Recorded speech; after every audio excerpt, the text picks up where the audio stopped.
Subscribe कीजिए हमारे channel नूर रज़ा को और बेल आइकन को प्रेस कीजिए जिससे आपको हमारी न्यू वीडियो की नोटिफिकेशन मिलती रहे। जिक्र रहा था सिद्दीक अकबर रज़ी अल्लाह ताला फरमाते हैं कि मुनाफिकीन के खुशू से बचो। मुनाफिकीन के खुशू से बचो। पूछा गया कि मुनाफिकों का खुशू क्या है, नहीं मुनाफिकीन का खुशू क्या है? तो सिद्दीक अकबर फरमाते हैं मुनाफिकीन का खुशू ये है कि जिस्म पर तो खुशू तारी है नमाज में, लेकिन अंदर दिल में खुशू नहीं है। ये मुनाफिकीन का खुशू है। और मोमिनीन का खुशू ये है कि दिल भी खुदा से लरज रहा है और बदन भी खुदा के खौफ से लरज रहा है।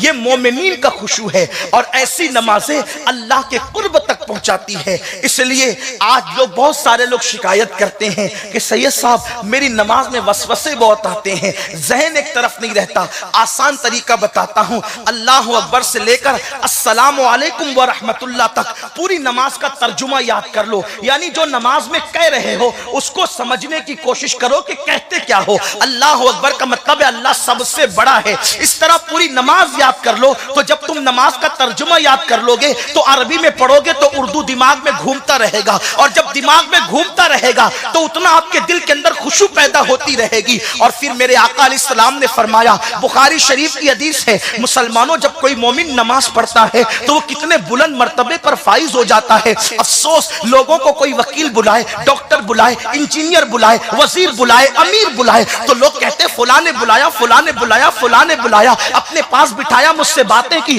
बुखारी शरीफ की हदीस है, अल्लाह के रसूल सल्लल्लाहु अलैहि वसल्लम फरमाते हैं जब तुम नमाज में रहते हो तो काबे और तुम्हारे दरमियान तुम्हारा खुदा रहता है। हुजूर फरमाते हैं काबे और तुम्हारे दरमियान वो अल्लाह जो जहद से पाक है, वो अल्लाह जो समत से पाक है, वो अल्लाह जो आने जाने से पाक है, वो अल्लाह जो ज़मान और मकान से पाक है। मेरे नबी ने फरमाया जैसा कि उसकी शान है तुम्हारे और काबे के दरमियान तुम्हारा अल्लाह होता है। इसलिए जो है जब तुम नमाज में खड़े हो तो आसमान की तरफ नजरें मत उठाया करो। नमाज में खड़े हो इधर उधर नजरें मत उठाया करो। अरे क्या ख्याल है, मैं तकरीर कर रहा हूँ, एक तालिब इल्म हूँ, आपका खातिम हूँ, आपकी जुतियां सीधी करने वाला हूँ। बोलो मैं तकरीर कर रहा हूँ, सारे लोग मेरी तरफ देख रहे हैं, कोई इधर उधर अल्हम्दुलिल्लाह नहीं देख रहा है। लेकिन मुझे हैरत है कि रब हमारे सामने हो और हम इधर देखे उधर देखे। बोलो ये रब की बेअदबी है कि नहीं है? अल्लाह रब्बुल इज्जत आमने सामने और जिहद से पाक है। लेकिन अल्लाह के रसूल ने फरमाया जब तुम नमाज में होते हो तो तुम्हारा खुदा तुम्हारे सामने होता है, काबे और तुम्हारे दरमियान तुम्हारा खुदा होता है। इसलिए सामने मत थूका करो, ऊपर नीचे आगे पीछे मत देखा करो, सजदे की जगह पर अदब से नजरें रखा करो। आका फरमाते जो नमाज में ऊपर देखे अल्लाह उसकी नजरें उचक ले, अल्लाह उसकी नजरें छीन ले। जो नमाज में इधर उधर देखता है नमाज की बरकतों से महरूम कर दिया जाता है। इसलिए नमाज में सजदेगाह पर नजर हो और कम से कम ये तसव्वुर हो कि अल्लाह हमें देख रहा है। कम से कम, ये कम से कम की बात है, कम से कम अल्लाह देख रहा है। और ज्यादा से ज्यादा वो तो आरिफीन जानते, सालिहीन जानते हैं, लेकिन इससे बड़ी मंजिल है अंता अब्दुल्लाह कअन्नका तरा फ़इन लम तकुन तरा फ़इन्नहु यराक। ऐसे इबादत कर गोया तू खुदा को देख रहा है। गोया, तवज्जे, ये हुजूर का फरमान है, हदीस सही है, हदीस जिब्रील बुखारी शरीफ में है। क्या? गोया तू खुदा को देख रहा है। इसका मतलब यह है कि नमाज में खुदा दिखता है तभी तो गोया तू देख रहा है। दुनिया में आंखों, सर की आंखों से तो कोई उसको नहीं देख सकता, लेकिन कुदरत ने दिल की आंखें ऐसी दी है कि जिसमें खुदा नजर आता है। इसीलिए तो कहा ना कि कान नका तरा, हालांकि कान नका की कैद है, बल्कि सूफिया तो फरमाते हैं जब इससे ऊपर की मंजिल मिलती है तो कान नका की कैद हट जाती है और यार का जलवा बेनकाब होता है। राबिया बसरी कहती है अल्लाह अकबर कहने के बाद सना उस वक्त तक पड़ती नहीं जब तक यार अल्लाह अकबर को कबूल नहीं कर लेता। सजदा करके उस वक्त तक सजदे से सर उठाती नहीं जब तक के सुभान रब्बियल आला कह के रब्बे आला का जलवा नहीं देख लेती। एक औरत का ये हौसला है, एक औरत का ये हौसला है। हम कहां हैं? लेकिन बात इतनी है कि जब तक नशे में हो ना आदमी तो बीवी सामने हो तो भी नहीं पहचानता। بچہ سامنے ہو تو بھی نہیں پہچانتا. دھیان دے رہے میری بات پر, کوئی مشکل تو نہیں کر رہا ہوں, آسان ہی کر رہا ہوں. نشے میں ہو, سامنے جو نہیں پہچانتا, نشہ اترے تو پہچانے. پتا چلا یار کو پہچاننے کے لیے نشے سے باہر نکلنا ضروری ہے. ارے جسے شراب اور کتا گولی کا نشہ ہو اس کو یار نظر نہیں آتا, تو جس کو دنیا کا نشہ ہو اس کو یار کیسے نظر آ سکتا ہے؟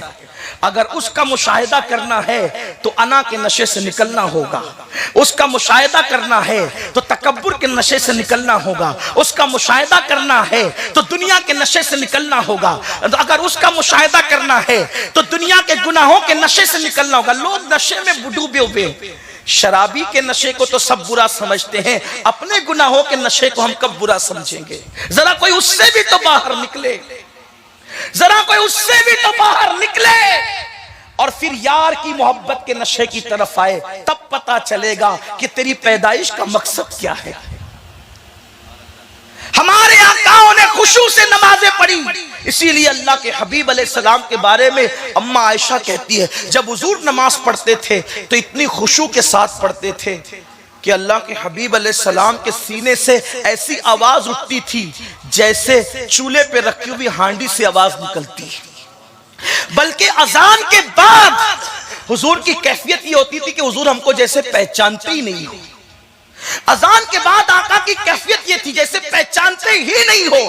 امام زین العابدین سید سجاد, بیمار کربلا, مظلوم کربلا, امام العابدین, امام الائمہ سیدنا امام زین العابدین علی ابن حسین جب وضو کرتے تو آپ کا چہرہ ایسے پیلا ہو جاتا جیسے کسی نے خون نچوڑ لیا ہو. لوگ کہتے ہیں آپ کا چہرہ پیلا کیسے ہو جاتا ہے؟ فرماتے ہیں تمہیں پتا نہیں وضو کے بعد کس کی چوکھٹ پہ کھڑے ہونے جا رہا ہوں, کس کے در پہ کھڑے ہونے جا رہا ہوں. نماز پڑھنے والا خدا سے ہم کلام ہوتا ہے, خدا سے بات کرتا ہے. لوگوں کو نماز کی اہمیت کیا پتہ, لیکن کوئی خشوع کے ساتھ پڑھ کر تو دیکھے. تو قرآن کہتا ہے پہلی بات, پہلی صفت مومن کی کہ وہ خشوع سے نماز پڑھتا ہے. حضرت عروہ بن زبیر جسم میں ناسور ہو گیا, ایسا خطرناک ناسور ہوا کہ بہت درد سے تڑپتے تھے. لوگوں نے کہا کہ اس کو کاٹے کیسے, تو کہا جب وہ نماز پڑھیں گے تب کاٹیں گے. حالت نماز میں وہ عضو کاٹ لیا گیا, حضرت عروہ کو خبر بھی نہیں ہوئی.